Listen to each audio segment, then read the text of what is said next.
What's up, guys? It's your girl here, the one that started it all, and I have another movie review. Now, I've had two different people request this one. Turns out it is not exactly a franchise, but it does have its original and its sequel. So, A New Automation, hey, I knew, and Lily Editz. That is with the Z, Lily Editz. Both of them, well, first it was a new, and then Lily Editz told me about the second part. So, Drishyam, which means visual, there's the first one and the second one. And a new, yes, your prayers have been answered. I did enjoy this movie. Drishyam, which is roughly translated to visual.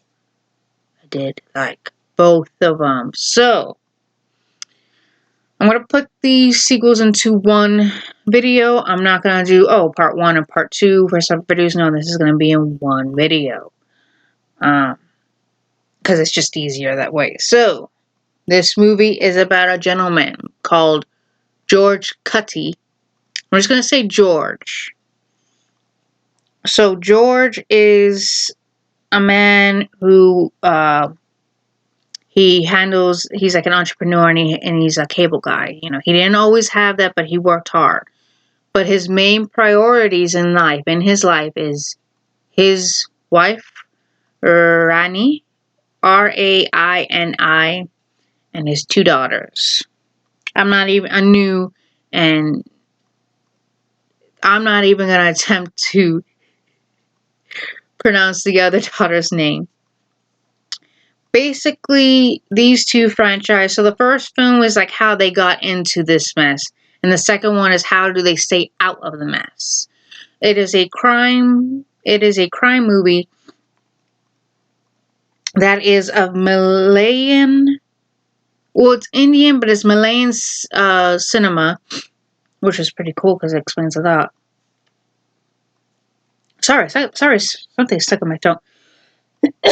Sorry about that, guys. So, it's a crime thriller. And so basically in the first film is talking about how they got into the mess, and the second one is what happened after, you know. So it all starts when the oldest daughter, Angie, gets blackmailed because the son of the police guy, the head honcho, he blackmailed her because he discreetly filmed her, getting naked and things like that. So he tries to blackmail her so he can spend the night with her.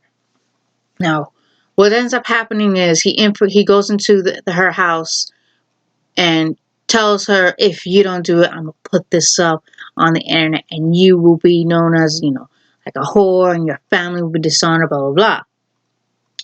The mother comes in, Renee comes in and interrupts, and basically, and the daughter begs, like, please don't hurt us, please spare us, I'll do whatever you want, and takes the phone, means to break it, but ends up killing the guy instantaneously.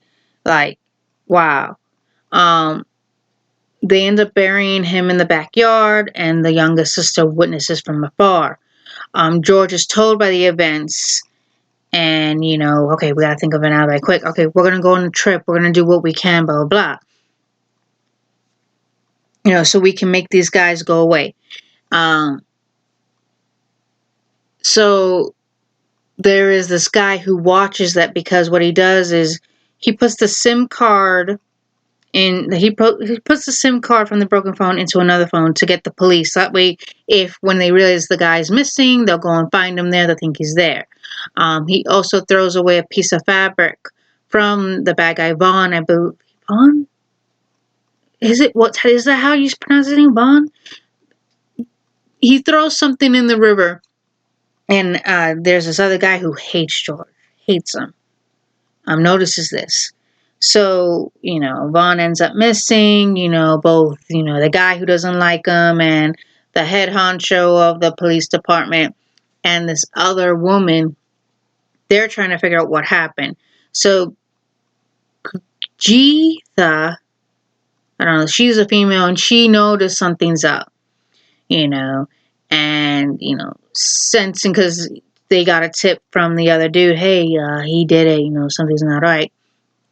So they get a tip from him, and they start to go after this family, like, oh, where were you on August, 2nd and 3rd? Oh, we were on a trip. Turns out they kept the alibi. They showed receipts and everything, but finds out, oh no, this was happened on August 5th through 6th. So a lot of crazy stuff happens to keep the solid alibi. Tell the places that we went. They got bills to show, things like that. So at first it seems like they're in the clear. But George senses, okay, something's not right. If that does happen, he contacts a friend of him and says, hey, they're going to get us again. And I know she's not satisfied with the alibis we have, because each of them said the same thing. We went here, we went there, we went there, So, she goes and investigates, tell it from the bus conductor, from the theater, the restaurants, and they all say, yeah, he was there, he was here, for 2 days he was here. And, even classmates were saying, well, she was on an excursion, things like that, and as it continues, they're not satisfied, so they brutally arrest them and they start beating them, and they all keep, try to keep it better, and, tells him, I would do anything for my family, things like that. Right when they're about to go on trial, go to jail, an angry mob comes in going like, we don't like this, you're brutalizing them, this is not okay.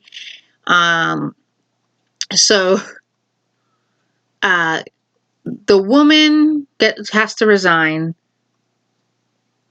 The other guy was suspended, and either the woman had to resign, the other one was suspended off the case, and the other one was suspended, like, you need to go, things like that. So it seems like he confessed at one point. George confessed at one point. He goes, my family is number one. I would do anything to protect them. And after a while, everything goes, because everything is told through a flashback, because he's at the police station, because they are to apologize. They're ordered to apologize to him, and he's supposed to sign something like, okay, I accept their apology, things like that. In the end, you find out where he buried the body, because they told, at a confession, they told where they buried the body. But, when they went to dig up the body, they found skeletal remains of a cow, not the boy. Turns out that George moved the body. And where did he move the body? Well, the police station. But get this. The police station that he comes out of at the end is completely new, because they were building a new police station, reconstructing it. He buried it there. The boy's remains there. What? I had to watch this movie again just to make sure I understood everything right. These guys wouldn't let up, and he knew. He was smart. He knew how, what was going to happen. He knew consequently they were going to bring him back. He knew, okay, if they do this, this will happen. This will, he was very smart. Very smart, because he meant his family. Family meant everything to him. In part 2, they had moved. Started a new life, and he's an entrepreneur. He has his own business. They're thriving. They're very prosperous. Of course, a lot of villagers don't like that. They would spread rumors about, the daughter, things like that.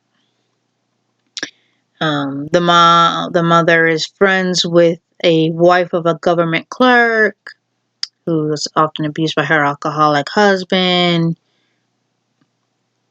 Things like that. So, and he's into he wants to do his own movie. So he owns a theater now. It was a theater. He owns a theater, but he wants to make a theater of himself. But, due to family's reservation, he stays back. But he has close ties with a screenplay writer, and they're writing a screenplay because he wants to do his own movie. Things like that. Excuse me. So he wants to do his own movie. How does the events of the first film come to play in the second film? Well, his brother-in-law got himself into some trouble. And it just so happens that he spotted our man, George, where the old police station was. Found him there. He's in prison for like a good 6 years. And, trying to find money, trying to find things like that. He tells, the people, we see the daggone trio back. Those good-for-nothing beasters. He tells them, hey, I know where the body is. Things like that. I know where the body is, you might want to open up this case. And they think they got him back. They try to bring him back in because, he gets arrested. He tries to put on trial. And the screenplay he was working on happens to be both the confession and how the events of the first film happen. So they're kind of using that as a book. But little do they know, that eventually it falls flat on him. So they go to find the body, only to find out that the body, the skeletal remains, the DNA, is not, Vaughn. Is not Vaughn's, Vaughn's, VANUGH.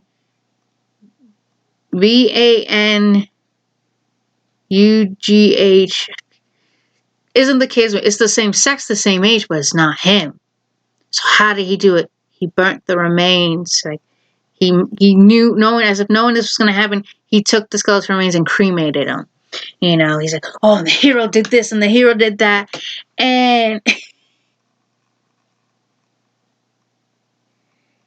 it was like, okay, the whole sequel is basically trying to get him, trying to bump him off. Trying to get him, but they all lose. He's still free, but, even in the screenplay it states, the hero, knowing fully well he is guilty of what he did, will always be under the watchful eye of those who want to find him guilty. It's kind of cool, though, it was pretty good. Both these movies were good. I did enjoy them a lot. It's just like, I thought for sure he was going to be taken down.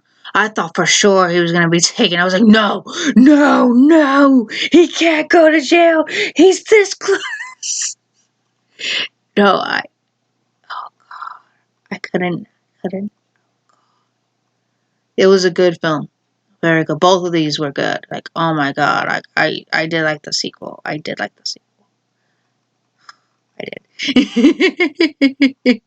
So, Anu and Lily, thank you so much for your requests. Anu, thank you so much for requesting me that I watch Drishyam, thank you. And Lily Editz, thank you for letting me know that there was a sequel to that. Otherwise, I would have thought that it was a standalone thing. So appreciate both of y'all's. This was a good movie, Drishyam. I really did enjoy it. Yeah, I knew you were right. Yes, you fulfilled your promise. I did like it. So, I hope you guys have a wonderful day and be safe out there. If you guys want to watch this film, watch it. Oh my God, I recommend it. So, you guys have a good day and be safe out there, okay?